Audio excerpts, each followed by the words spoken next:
Pinpointing its prey, this is your look at the brand new Hiya Toys Predator's Exquisite Mini of Tracker Predator.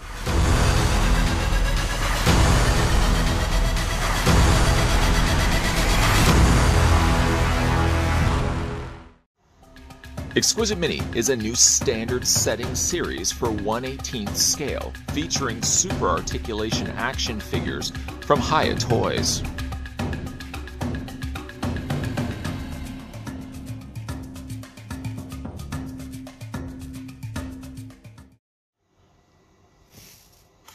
Setting our sights on more of the Exquisite Mini Predators produced by Hiya Toys, loving what they're doing so far with this newest line. The next Predator that we're going to be focusing our attention on is the Tracker Predator, noted for having the tusks sticking out from its helmet. We just recently had a look at the Falconer Predator as well, and loved what they did with those as well. Looking forward to seeing all of them when I have all three of them put together. Of course, the last one we're going to be looking at is Berserker. Nonetheless, though, Tracker Predator stands 5 inches exactly. And switching that to centimeters, then you're looking at the figure standing 12.8 centimeters tall. And again, a big thank you to the folks over at Hiya Toys that provided the samples that we're having a look at in this review. Bringing in some comparisons, well, we just recently talked about the Falconer Predator, so we can bring him in. So you can see that he's roughly about the same height, probably about exactly the same height as Tracker Predator. For some slightly smaller comparisons, as we just recently had a look at him, we'll bring also in the Hiya Toys Exquisite Mini of Robocop. Did you ever think a universe could exist where we had 3 3/4 inch versions, not only 1/18th scale Predators, but 1/18th scale Robocops? It is indeed a good time to be a collector, certainly of smaller scale figures.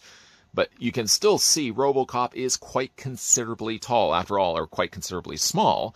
After all, he is a human character, much smaller than the 2 Predators next to him. Looking at the Tracker Predator's accessories, it comes with the following. The first thing we'll have a look at is the display stand. Not too much has changed from the last looked at Falconer Predator, where I'll bring in his display stand so you can see that there's, well, again, it's just pretty much the exact same stand. Not much, again, has changed. One thing, again, with these is that if you flip them around to the back, there are these slots located on the back side. These do come included with these little eye brackets, come quite in handy. You just attach it to the bottom side here, depending on, again, where you want to put those stands together. And then you just take the other end of the stand, the other stand from the other Exquisite Mini, and you just snap these together. Probably makes a little bit more sense to put these pieces together first, and then take the eye brackets and just wedge them together. There we go. Now, keeping in mind, this is only just the starting point. We've only done this to this. Imagine, if you will, then adding additional pieces all around this, how big this diorama could actually get. Ideal, again, if you want to have the Predators fighting the Marines, or if you want to have the Predators fighting the aliens, or if you want to have the Predators fighting Robocop. You could pull that off by just continuing to add on more and more of these diorama bottoms. Really, again, love the fact that they did these, just a continuation of what we've seen before. We'll just put that down for the time being. To come included also with the Tracker Predator, you get yourself a Yahucha Skull. It doesn't seem like much has changed. Let me just go ahead and reach off camera to the one that came included with the Falconer Predator so you can see. In fact, they are the exact same skull. I don't think even the paint has been changed on either one of these, that they do look identical to one another. And that's fine, and that's good. One thing, unfortunately, the Tracker Predator doesn't come included with is his little Tracker Predator dogs. Now, I can understand the dogs would be a little bit larger. They probably will maybe release them on their own. But maybe it'd be fun to see Hiya Toys release an accessory pack coming included with the overlooked Falconer drone that didn't come included with the Falconer Predator. And then maybe come with a couple of Predator dogs for specifically the Tracker Predator. Nonetheless, though, nice detail done onto the actual skull itself. Looking at the underside even, I didn't realize so much texturing was on an actual skull of a Yahucha until, of course, now I can see it in a smaller scale here. And the last accessories to come included with the figure is a pair of smaller fisted hands. Now, these hands, again, can be swapped out for the hands that are currently in the sockets of the Tracker Predator. Simply all you're going to do is just take the hand. You already know how this works by now. Wiggle the hand off the ball joint. Just pop that off very carefully. There we go. And then from there, find the proper hand that you want to be replacing it with. Thumbsies go in, of course. It doesn't matter whether it's a human character or if it is a predator figure. The rule of thumb is that thumbsies always go in. I always have some difficulty, it seems, to get the fist onto the pegs. Just because the pegs are so small. The hands are so small, and my hands are a little bit bigger. So add those things all up. It can be a little bit more difficult to get those hands onto the pegs. At the end of the day, I'm probably still going to nonetheless display him with a more dynamic hand. I just think that looks a little bit nicer specifically for me, but again, it gives you the options. Hiya Toys gives you the options available to swap those hands out if you want to, and give him a closed fist instead. Again, maybe down the road we may see ourselves an accessory set, because while it is nice to, of course, get the tracker predator, without his predator dogs he feels a bit vacant, though still taking nothing away. It's one fantastic looking Hiya Toys release. The idea of unique predators in the Predators film, where they all had different designs to their helmets and style of armor, wasn't something that sat well with me in the beginning when I first watched the film. Frequent watchings later, and of course my acceptance of the fact that each predator would have its own unique design, of course they're designing their own armor, I like more so now the idea that each one of these predators looked different from one another. Again, we'll just reach off to the side here and bring in the falconer predator so you can see. From a mold level, it looks like there's been a fair bit that's changed. I will say that perhaps the arms probably have been carried over, even right down to the fact that the little plate section that was over here on the falconer predator has continued its way over to the tracker predator. And as you can see, it's just been done in green. So the arms are probably going to be not that much different from one another. It seems also like the gauntlet blades would have looked like they were clones to one another, but if you actually look at the gauntlets themselves, they are different from one another. You'll see that this one has sort of a more curved top to it, whereas this one is just a straight out line, just where the blade is attached inside. The head sculpts are, of course, quite drastically different as well. I mentioned, of course, that the falconer predator sort of resembles a bit like an eagle, whereas the tracker predator resembles more so like an elephant, of course, with these big giant tusks sticking out. The detailing on this guy, small in size, yes, it's quite fantastic. Even like to the actual helmet, where it looks like it's been hammered and forged. There's imperfections to the surface of it, and that works really well. Like even things I didn't see before perhaps in the film, and now I'm going to have to go back and look. It looks like there's almost these scratched little markings there on the side of the tracker's helmet. The tusks are a little, well, it's a denser plastic, thank goodness, for the tusks. But you still want to be careful that you don't clip these, because I feel that they could break off. Unlike the falconer predator, at least, the tracker predator does come with his version of a plasma caster shoulder cannon, quite substantially large on the armor on the back here. It looks like you could probably remove this. It would involve, of course, taking the head off, which I don't know if I would run the risk of doing, just again because I didn't want to break the tusks on here. But being that this is all, this does look like it's a separate piece. Although here you would see that it connects to the front little sashed belt on the loincloth. So even though it is a separate piece, say back here, it is still an attached piece on the front. So you really wouldn't want to be removing that. There is some posability also in the plasma caster cannon. It does rotate back and forth. Just a little bit, not too much. And I noticed that there is a little bit of resistance when I'm turning it, telling me I shouldn't be turning it too abruptly. Nice little teeth areas, these tooths, it looks, tooths sticking out from the bottom collar piece here. Coloring on this guy is quite nice, again, for its size. A lot of greens, a lot of yellows, and a lot of beiges, but still there's a lot of fantastic detailing here on the torso piece, with little flecks of red spotted there on his arms as well. I like the armor on this particular one quite a bit. The sash also adds a whole lot to it, and again, he has this kind of loincloth, which sort of feels like it's faux leather, but it's just a soft plastic that they used.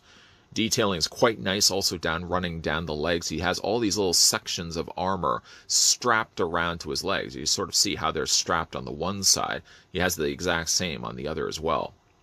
Again, like the Falcon or Predator, when it comes to the Tracker Predator's feet, they're encased in side boots, meaning what they do look nicely detailed, but it does limit a little bit what you can actually do with its posability. And speaking of posability, like with the Falcon or Predator, the Tracker does have also peg holes on the undersides of his feet. So if you want to get a little bit more bizarre when it comes to displaying the figure, you don't have to have him necessarily in just a straight-out museum standing pose. That gets pretty boring after a while. You can instead get a little bit more dynamic with your posing of this guy, making use of the display stand that Hiya Toys includes. So looking at the figure's articulation very, very carefully, I'm going to get in there and move his head back and forth and up and down. Didn't talk too much about his dreadlocks, but there they are located on the back here with some additional swamp green added to those little ringlets that he has in there. There's also a little bit of green there also on the back of the helmet too. A nice little bit of discoloration to the otherwise dark gunmetal gray that they used. But the head does rotate back and forth. It hinges up and down, and you can also rock it back and forth. Just be careful when you are rotating the head this way. It's probably going to clip against the plasma caster gun. And again, you don't want to cause damage to either that or the tusks themselves. Then you move down to his torso. His torso is not only on a ball joint at the top, but then a secondary ball joint just below the sash. So he's got one up here, and he's got one down there. The arms hinge out almost quite comfortably at a 90-degree angle bend. That's nice. You can move the arms forward. You can move the arms back. And you can also bend at the elbow, like the other one that we looked at before. The arms twist back and forth, as well as the hands also rotate on those peg joints that we also looked at the figure earlier. When it comes to the legs split out. You can see, again, showing you just there's a ball joint that basically works behind the scenes, connecting the legs to the bottom part, the underside here of his loincloth. That's how it all comes together. It has a swivel at the top cut of the thigh, basically just where it's attached to that peg. He has a double hinge on the knee quite comfortably, and he does have articulation in the foot. More so just rotating it all the way around. Not too much up and down, and not too much back and forth. Final thoughts on this figure, by the way. Something I did mention, I'll bring in again the Falcon or Predator. There's something about this new lineup that Hiya Toys have put out. I feel like, again, the plastic feels a little heavier and denser. I feel like the joints are a little bit more solid on these pieces. And the paint job on these guys is fantastic. I really, again, feel like Hiya Toys are upping their game. I've always really been a big fan of their 1/18th scale Exquisite minis, but these particular Predators have a little extra something going for them. When you pick them up, they feel a little bit more substantial in hand. As I said, the plastic feels a little heavier and denser, and even like the figures themselves feel a little heavier as well. Whatever they're doing over there, they're doing it quite well. And now we're finally getting ourselves Predators from the movie Predators. And I gotta say, in hand, as a smaller scale version of them, they look fantastic. I'm not ashamed to admit that perhaps early on in my days of watching the Predator films, I was a bit of a Predator snob, only really liking the OG original design of the Jungle Hunter, and dismissing the designs of all the other Predators in the subsequent sequels. I've matured, I feel, as I progressed in life, and feel now that I can go back and appreciate the fact that each one of the Yahuchas would, of course, have their own personalities and have their own styles of hunting, and that would translate as well to not only their helmets, but the type of armor that they wear as well. That can then mean, when it goes time to go back to the original Predators film, which all the Predators have unique designs to them, I can appreciate them a little bit more than I did before. I like the design now of Tracker Predator. The idea of having tusks coming out from the bottom of his helmet is a really neat idea. He also did have Predator dogs, which unfortunately is not here included with the Exquisite mini release of Tracker Predator. Perhaps down the road, Hiya Toys may consider the idea of releasing accessory sets that perhaps could come with the Falconer drone that didn't come included with the Falconer Predator, and maybe come included with a couple of Predator dogs. I think that would be a fun set to release. When it comes certainly to the Exquisite minis, Hiya seems all in, releasing countless Predators over the years. and I've been collecting them all the way through. These might be, though, my favorites of all the ones that they've released. Not only do they look like their movie counterparts just in a smaller 1/18th scale, but again, going back to a point I mentioned before, there's definitely an upgrade in quality. Not to say that there was anything wrong with the original releases that they were putting out, but there's definitely a more substantialness, if that makes any sense, to these newer releases versus the ones that we were getting before. I like the design. I love the texturing and detailing that they added to the skin of the Predator, and the paint is top-notch on these pieces. Again, we have already looked at the Falconer Predator. We have now just recently looked and finished the review of Tracker Predator. And now, of course, we're going to be looking at the Berserker Predator. And finally, I can have all three of those Predators displayed. The convenience of having all those stands being able to be interconnected with one another means that I can actually have all three of the Predators standing on the same terrain as I put them on my shelf. A big thank you again to the folks over at Hiya Toys that provided the sample of both Tracker Predator, Falconer Predator, as well as a whole bunch of exquisite minis that we'll be having a look at in upcoming reviews. Be sure as well, if you're enjoying the content that you're watching on this channel, that you're hitting that subscribe button if you haven't done so already. Turn the bell notification on so that you get those notifications when new videos are popping up. And an FYI, in case you didn't already know, Monday to Friday, 12 p.m. and 2 p.m. Eastern Standard Time is when you'll find new videos on this channel. It's a good way. Write that down in your Trapper Keeper if you still own a Trapper Keeper. I still own a Trapper Keeper. But write that down in your book, Monday to Friday, 12 p.m. and 2 p.m. Eastern Standard Time. And by all means, pop by if you can. We always like to have our premieres on this channel. And like to chit and chat while we're having a look at some of the coolest collectibles around. Lots of stuff coming your way, guys. Of course, we're going to be looking at a whole bunch of exquisite minis and other things released by Hiya Toys, so keep your peepers peeled for that. And as always, thanks for watching, and I'll see you next time.